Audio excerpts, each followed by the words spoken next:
প্ৰধান সমস্যাসমূহ আমি এই অঞ্চলত দেখিবলৈ পাইছোঁ, যি হ'ল গৰাখহনীয়া সমস্যা। কুকুৰ মেকুৰী নাযায় তেনেকুৱা ৰাস্তা ঘাট কিন্তু পকা। ইয়াতে আমি ক'বলৈ গ'লে আমাৰ অধিকাৰ সম্পৰ্কে যি থাকিব লাগে এই চুক্তিসমূহত একেবাৰে খৰ্ব কৰা হৈছে। প্ৰত্যেক বছৰে হাজাৰ হাজাৰ বিঘা মাটি নদীত যা গৈছে। 17 বছৰে হাগ্ৰামা চৰকাৰে যি লুণ্ঠন ৰাজ চলাই মাইনৰিটি বা অজনজাতিক যি এক সমস্যাৰ সন্মুখত পেলাই দিছে, ইয়াৰ প্ৰত্যুত্তৰ নিশ্চয় এইবাৰ ৰাইজে দিব। হাগ্ৰামাৰ থ্ৰুদি চেয়াৰমেন মেম্বাৰ বনাই থাকে। নমস্কাৰ, BTAD নিৰ্বাচন সম্পৰ্কীয় আলোচনা কৰিবলৈ আমি উপস্থিত হৈছিলোঁ মথনগুৰি সমষ্টি। BTADৰ মথনগুৰি সমষ্টিটো এটা উল্লেখযোগ্য সমষ্টি, কিয়নো এই মথনগুৰি সমষ্টিটো বৰ্তমান বিজেপিৰ সভাপতি ৰঞ্জিত দাসৰ গৃহ বিধানসভা সমষ্টি সৰভোগৰ অন্তৰ্গত। যদিও তাত সৰভোগৰ অন্তৰ্গত, তথাপিতো এই মথনগুৰি সমষ্টিটোত BPFৰ এক আধিপত্য আছে। যোৱা নিৰ্বাচনত আৰু তাৰ আগৰ নিৰ্বাচনত এই মথনগুৰি সমষ্টিটোৰ পৰা BPFৰ প্ৰাৰ্থী বিজয়ী হৈছিল, কিন্তু এইবাৰ BPFৰ বিজয়ী প্ৰাৰ্থীগৰাকী বিজেপি দলত যোগদান কৰিছে আৰু তেওঁ বিজেপি দলৰ হৈ নিৰ্বাচন খেলিব। আনহাতে GSP আৰু UPPL দলে নিজাববীয়াকৈ প্ৰাৰ্থিত্ব তাত প্ৰদান কৰিছে। আমি ৰাইজৰ সৈতে প্ৰথমতে কথা পাতোঁ আহক, আৰু তেওঁলোকৰ পৰাই জানো কোনবোৰ বিষয়ৰ ওপৰত ভিত্তি কৰি দৰাচলতে মথনগুৰিবাসী ৰাইজে অনাগত নিৰ্বাচনত ভোট প্ৰদান কৰিব। ৰিপৰ্টাৰ অসমৰ সমূহ দৰ্শকবৃন্দক স্বাগতম জনাইছোঁ।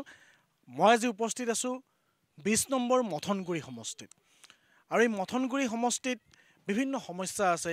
বিভিন্ন ভাষা ভাষী লোকে ইয়াত বাস কৰে, বিভিন্ন জাতি জনগোষ্ঠীৰ লোকে ইয়াত বাস কৰে। কিন্তু যদি আমি উন্নয়নৰ ফালৰ পৰা দেখোঁ, বিগত 20-25 বছৰে ধৰি এই অঞ্চলত উন্নয়ন তেনেই সীমিত বুলি ক'ব পাৰি। আমাৰ সৈতে কথা পাতিবলৈ এই অঞ্চলৰ বিভিন্ন ধৰণৰ কেইবাগৰাকী যুৱক আছে। আমি তেখেতসকলৰ সৈতে কথা পাতিম।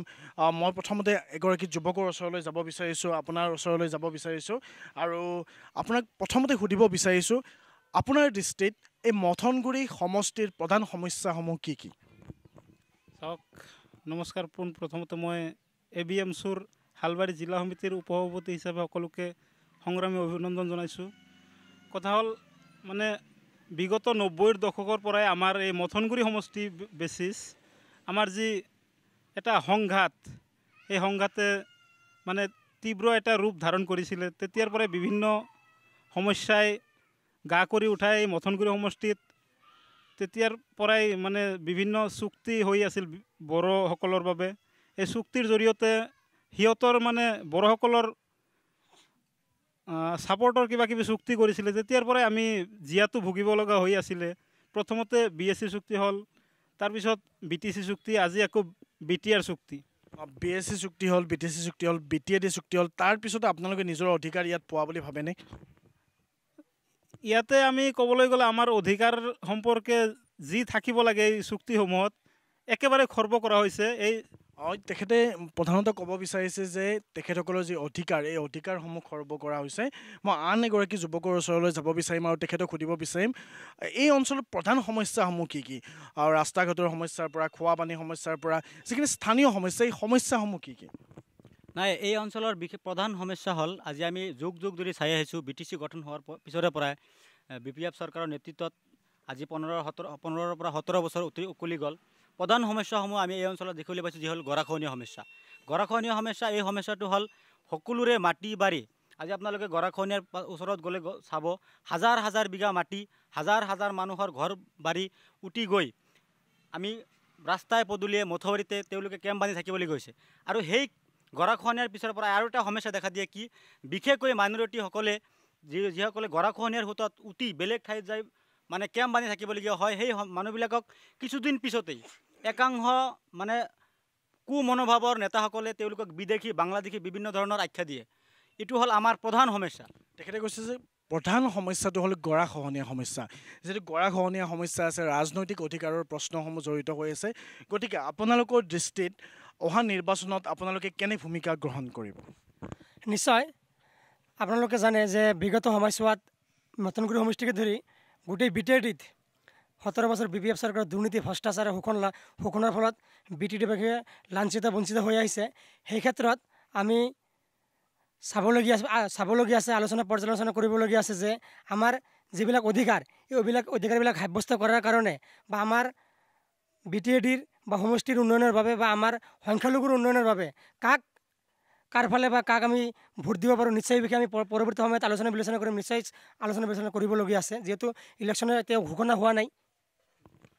গতিকে তেখেতে কৈছে যে এতিয়াও তেওঁলোকে বিষয়সমূহ চালি জাৰি চোৱাৰ সময় আছে আৰু বিষয়সমূহ চালি জাৰি চাব। মই আপোনাক সুধিব বিচাৰিছোঁ, আপোনাৰ বাবে এই মুহূৰ্তত BTAD বা এই অঞ্চলৰ আটাইতকৈ ডাঙৰ ইছ্যু, যিটো গুৰুত্বপূৰ্ণ ইছ্যু কি বুলি ভাবে? কি ইছ্যুৰ ওপৰত ভিত্তি কৰি দৰাচলতে এইবাৰ নিৰ্বাচন অনুষ্ঠিত হ'ব? প্ৰথমে ধন্যবাদ জনাইছোঁ। আমাৰ মথনগুৰিৰ যিটো প্ৰধান ইছ্যু গৰাখহনীয়া। আজি চাওক, বহুত বছৰ ধৰি আমাৰ গৰাখহনীয়া মানে চলি আছে। এনেকুৱা গৰাখহনীয়া চলি আছে, প্ৰত্যেক বছৰে হাজাৰ হাজাৰ বিঘা মাটি নদীত যা গৈছে। আমাৰ BPF চৰকাৰে 17 বছৰ ৰাজত্ব কৰিলে। ইচ্ছা কৰিলে তেওঁলোকে নদীটো যিকোনো প্ৰকাৰে বান্ধি দিব পাৰিলে হয়, কিন্তু ইচ্ছাকৃতভাৱে কৰা নাই। বিগত দিনত যাতে তেওঁলোকে যদি শাসনত আহে, মই আশা ৰাখিম যাতে তেওঁলোকে মানে কাম। তেখেতেও ক'ব বিচাৰিছে প্ৰধান সমস্যা হ'ল যে গৰাখহনীয়া সমস্যাৰ ওপৰত ভিত্তি কৰি তেওঁলোকে এইবাৰো ভোট প্ৰদান কৰিব।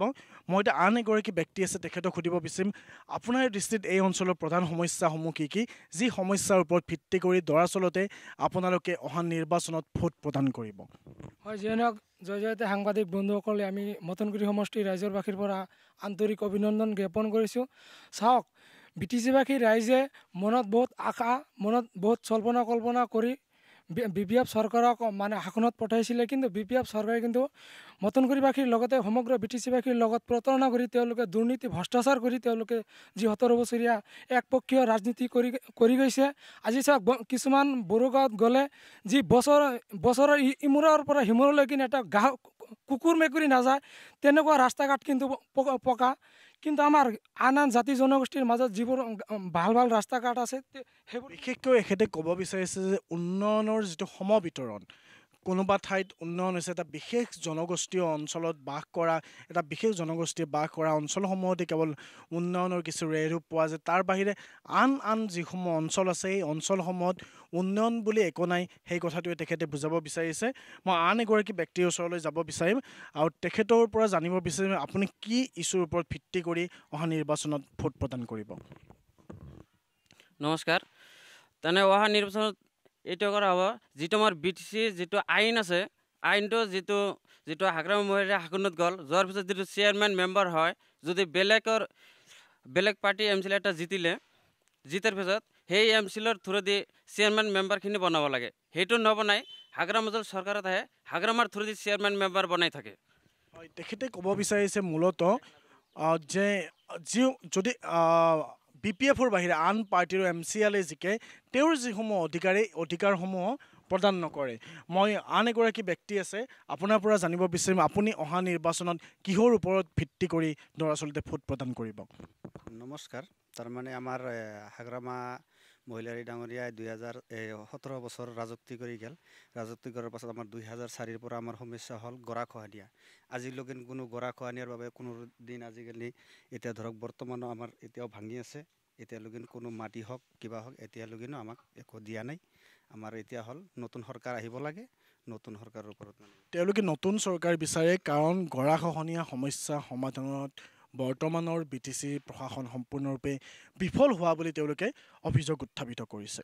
আমাৰ সৈতে উপস্থিত আছে আন এগৰাকী যুৱক, এই অঞ্চলৰে স্থানীয় যুৱক, আৰু তেখেতৰ পৰা জানিব বিচাৰিম, আপুনি এই অঞ্চলৰ প্ৰধান সমস্যা কি বুলি ভাবে আৰু অহা নিৰ্বাচনত কোনকেইটা ইছ্যুৰ ওপৰত ভিত্তি কৰি দৰাচলতে আপুনি ভোট প্ৰদান কৰিব?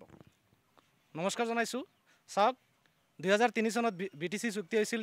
এই BTC চুক্তিৰ জৰিয়তে আমাৰ মাইনৰিটিৰ মানুহক যি অধিকাৰ আছিল, এই অধিকাৰৰ পৰা খৰ্ব কৰিছে। যিকেই নহওক, নতুনকৈ যিটো আৰু চুক্তি হ'ল BTR চুক্তি, এই চুক্তিখনত আমাৰ মাইনৰিটিৰ কাৰণে বা অজনজাতিৰ কাৰণে কোনো দফাই তেওঁলোকে ৰখা নাই। 17 বছৰে হাগ্ৰামা চৰকাৰে যি লুণ্ঠন ৰাজ চলাই মাইনৰিটি বা অজনজাতিক যি এক সমস্যাৰ সন্মুখত পেলাই দিছে, ইয়াৰ প্ৰত্যুত্তৰ নিশ্চয় এইবাৰ ৰাইজে দিব। তেখেতে ক'ব বিচাৰিছে যে আগন্তুক নিৰ্বাচনত ৰাইজে প্ৰত্যুত্তৰ দিব, যি অপশাসন, এই অপশাসনৰ প্ৰত্যুত্তৰ দিব। ইমান সময়ে আপোনালোকে মথনগুৰি সমষ্টিৰ 20 নম্বৰ মথনগুৰি সমষ্টিৰ ৰাইজৰ মতামত শুনিলে।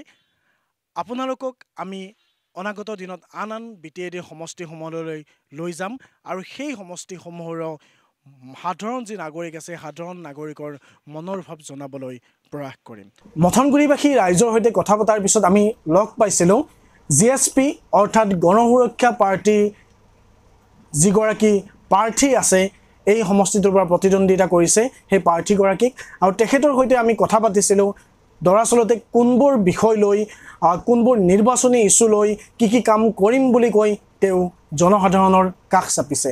আহকচোন শুনো কি কৈ তেখেতে। সাধাৰণ ৰাইজৰ সৈতে কথা পতাৰ পিছত আমি উপস্থিত হৈছিলোঁহি মথনগুৰি সমষ্টিৰ GSPৰ কেণ্ডিডেট GSP দলৰ প্ৰাৰ্থী ইব্ৰাহিম আলীৰ ঘৰত আৰু ইব্ৰাহিম আলীৰ পৰা আমি এতিয়া জানিবলৈ বিচাৰিম দৰাচলতে তেখেতে কি নিৰ্বাচনী ইস্যু লৈ আগন্তুক নিৰ্বাচনত প্ৰতিদ্বন্দ্বিতা কৰিব। ইব্ৰাহিম আলী ডাঙৰীয়া আপোনাক স্বাগতম জনাইছোঁ আৰু প্ৰথমতে আপোনাক সুধিব বিচাৰিছোঁ যে আগন্তুক যি নিৰ্বাচন আপুনি প্ৰতিদ্বন্দ্বিতা কৰিব আপোনাৰ প্ৰধান ইস্যু কি হ'ব এই নিৰ্বাচনত? নমস্কাৰ যাচিছোঁ ৰিপৰ্টাৰ অসমৰ জৰিয়তে গোটেই BTCবাসীৰ লগতে মথনগুৰি সমষ্টিৰ ৰাইজলৈ। আমি আচলতে আমাৰ প্ৰথম লক্ষ্য উদ্দেশ্য হৈছে আমি নিৰ্বাচন খেলাৰ অবুৰ সুৰক্ষা সমিতি সন্মিলিত জনগোষ্ঠী ঐক্য মঞ্চ আৰু গণসুৰক্ষা পাৰ্টিৰ সমৰ্থিত আমাৰ প্ৰথম ইস্যু হৈছে আপোনালোকে জানে যে 2003 চনত BTC যি চুক্তি হৈছিলে সেই চুক্তিত উল্লেখ আছিলে BTADত সকলো জনগোষ্ঠীক সম অধিকাৰ সম ন্যায় সম মৰ্যাদা দিয়া হ'ব। কিন্তু আমি 17টা বছৰে যি চুক্তি কৰি হাগ্ৰামা মহিলাৰে শাসন চলালে এই শাসনৰ নামত যে হাগ্ৰামা মহিলাৰে শোষণ চলালে ইয়া BTCবাসী তথা মথনগুৰিবাসী ইতিমধ্যে গম পাইছে। যাৰ কাৰণে আমি এইবাৰ বিশেষকৈ আমি নিৰ্বাচনত অৱতীৰ্ণ হৈছোঁ। আপোনালোকে ইতিমধ্যে গম পাইছে যে 2020 চনত জানুৱাৰী মাহৰ 27 তাৰিখে NDFB সকলক লগত লৈ যিখন চুক্তি হ'লে এপছুৰ নেতৃত্বত তথা অসম চৰকাৰ কেন্দ্ৰীয় চৰকাৰৰ ত্ৰিপাক্ষিক বৈঠকত যি চুক্তি হ'লে BTR চুক্তি সেই BTR চুক্তিত BTADত অবৰোসকলৰ সম্পূৰ্ণ অধিকাৰ খৰ্গ কৰা হৈছে। বিশেষকৈ মানে ভূমিৰ অধিকাৰ খৰ্গ কৰা হৈছে। আপোনালোকে জানে যে BTADত অবৰোসকলৰ যে ভূমিৰ অধিকাৰ নাইকিয়া কৰা হৈছে আৰু BTR চুক্তি যে কৰিছে তেওঁলোকে যে চৰকাৰ হে এইবাৰ হাগ্ৰামাই কওক বা UPPL চৰকাৰে কওক বা BJP চৰকাৰে কওক তেওঁ সম্পূৰ্ণভাৱে যে অবৰোসকলৰ ভূমিৰ অধিকাৰ হেৰাইছে, চাকৰি বাকৰিৰ অধিকাৰ হেৰাইছে, ঠিকা ঠুকলিৰ অধিকাৰ হেৰাইছে। যাৰ কাৰণে আমি এইবাৰ নিৰ্বাচনৰ মূল ইস্যু হিচাপে আমি লৈছোঁ গণসুৰক্ষা পাৰ্টিৰ যে এইবাৰ আমি জাতি মাটি ভেটি ভাষা অস্তিত্ব ৰক্ষাৰ কাৰণে আমি এই নিৰ্বাচনত নামিছোঁ। আমাৰ কাৰণে নিৰ্বাচন নহয়, আমাৰ কাৰণে এক সংগ্ৰামহে। যি ৰাজনৈতিক অধিকাৰৰ কথা আছে এই ৰাজনৈতিক অধিকাৰৰ কথা তেখেতে কৈছে, ভূমিৰ অধিকাৰৰ কথা কৈছে। তেখেতক মই সুধিব বিচাৰিছোঁ যে যোৱা যি লোকসভা নিৰ্বাচন আছিলে এই লোকসভা নিৰ্বাচনত গণসুৰক্ষা পাৰ্টিৰ পৰা সাংসদ নিৰ্বাচিত হৈছিলে। তেখেতৰ কাম কাজক লৈ আপোনালোক সন্তুষ্টনে বা তেখেতে আপোনালোকৰ যি ভূমিৰ অধিকাৰ বা ৰাজনৈতিক অধিকাৰ দিয়াত সফল হৈছে বুলি ভাবেনে? নিশ্চয়। চাওক, কিছুমান মানুহে কয় সাংসদ মহোদয় কি কৰিছে। আচলতে আমি যেতিয়া সাংসদ মহোদয়ক জিতাইছিলোঁ চাগে BTADৰ কিছু শ্ৰেণীৰ মানুহে পাহৰি গৈছে। আমি যেতিয়া সাংসদ মহোদয়ক জিতাইছিলোঁ আমি তেওঁৰ পৰা কোনো ছাতা কম্বল আঁঠুৱা পোৱাৰ কাৰণে তেওঁক জিতাও নাছিলোঁ। আমি তেওঁক এটা কাৰণতে জিতাইছিলোঁ যে এইখন অসম সোণৰ অসম যাতে দ্বিখণ্ডিত কৰিব নোৱাৰে, বড়োলেণ্ডৰ কাৰণে যাতে সেই দিল্লীৰ মছনদত গৈ পেলাই পাৰ্লিয়ামেণ্টত যাতে কাপোৰ খুলি চিঞৰ বাখৰ কৰিব নোৱাৰে, অসমখন যাতে ভাগ কৰিব নোৱাৰে আৰু BTADত যাতে আমি সকলোৱে একত্ৰিতভাৱে থাকিব পাৰোঁ, অনাবৰোসকলে যাতে শান্তিত থাকিব পাৰোঁ, এই উদ্দেশ্যলৈ অসমখন যাতে ভাগ কৰিব নোৱাৰে এই উদ্দেশ্যলৈ আমি সাংসদ মহোদয়ক আমি জিতাই পেলাই অবৰোসকলে আমি জিতাই পেলাই দিল্লীৰ মজিয়াত আমি পঠাইছিলোঁ। আমি বিলকুল সম্পূৰ্ণভাৱে সন্তুষ্ট আৰু তেওঁ যি ধৰণৰ মাত মাতি আছে অবৰোসকলৰ কাৰণে 6 জনগোষ্ঠী জনজাতিকৰণৰ কাৰণে, গতিকে আমি তেওঁৰ ওপৰত তেওঁৰ কাম কাজৰ ওপৰত সম্পূৰ্ণভাৱে আমি মানে সুখী। আপোনাক আপুনি যে ৰাজনৈতিক অধিকাৰৰ কথা ক'লে, আপুনি ভূমিৰ অধিকাৰৰ কথা ক'লে বা আন বিষয়সমূহ ক'লে, আপোনাক স্থানীয় কথা এটা সুধিব বিচাৰিছোঁ। যদি আপুনি নিৰ্বাচনত বিজয়ী হয় তেতিয়াহ'লে এই মথনগুৰি সমষ্টিৰ ৰাইজৰ বাবে আপুনি প্ৰধানতঃ কৰিবলগীয়া 3টা কাম কি কি? আমাৰ প্ৰথম কাম হৈছে আপোনালোকে যদি মথনগুৰিৰ কথাটো গোটেই ভৌগোলিকটো চাই আমাৰ মথনগুৰি সমষ্টিটো 3টা মৌজাত বিভক্ত। এটা হৈছে আপোনাৰ উত্তৰ খাৰিজা বিজনী মৌজা, এটা হাউলি মৌজা, এটা গোবৰ্ধনা মৌজা আৰু গোটেইখিনি এৰিয়া কৃষিভূমি অঞ্চল। আৰু ইয়াতে মূলতঃ প্ৰধান সমস্যা হৈছে বেকী নদীৰ মথনগুৰিৰ পূবফালে আৰু পশ্চিমফালে উত্তৰ দক্ষিণে চাৰিওপিনে বেকী নদীৰ যি মানে ভয়াৱহতা। গতিকে আমাৰ প্ৰধান ইস্যু হৈছে যে বেকী নদীত গৰাখহনীয়া হাজাৰ হাজাৰ পৰিয়ালে জাতি ধৰ্ম বৰ্ণ ভাষা নিৰ্বিশেষে আজি বেকী নদীত মানে গৃহহাৰা হৈছে।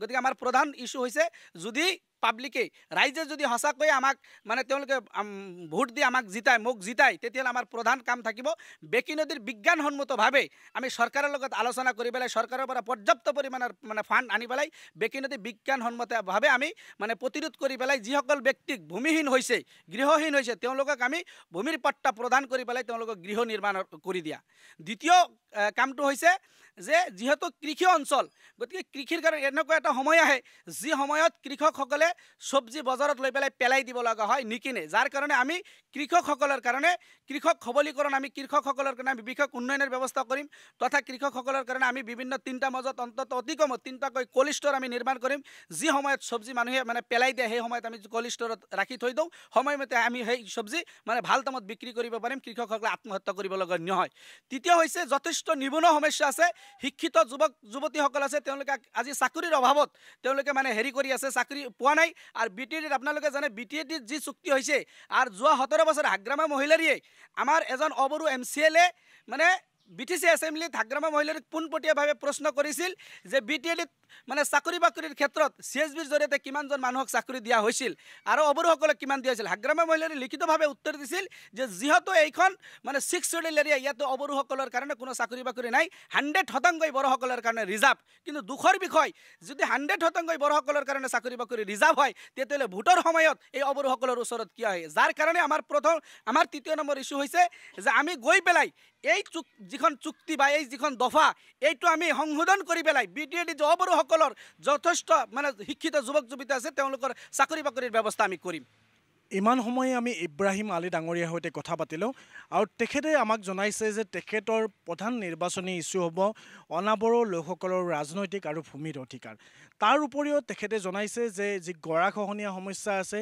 কৃষি ভূমিৰ যি সমস্যা আছে আৰু নিবনুৱা সমস্যা এই তিনিটা সমস্যাক আগবঢ়াই লৈ গৈ তেখেতে নিৰ্বাচনত অৱতীৰ্ণ হ'ব আমি আশা কৰিছোঁ তেখেতে যদি নিৰ্বাচনত বিজয়ী হয় তেতিয়াহ'লে এই সমস্যাসমূহ সমাধানত গুৰুত্ব প্ৰদান কৰিব নহ'লে এনেকুৱা এখন মঞ্চতে হয়তো তেখেতকো এদিন মাতি আনি কিয় তেখেতে দিয়া নিৰ্বাচনী প্ৰতিশ্ৰুতিসমূহ পালন কৰা নাই সেই বিষয়ে প্ৰশ্ন কৰিম ধন্যবাদ আপোনালোকে চাই থাকিব ৰিপৰ্টাৰ অসম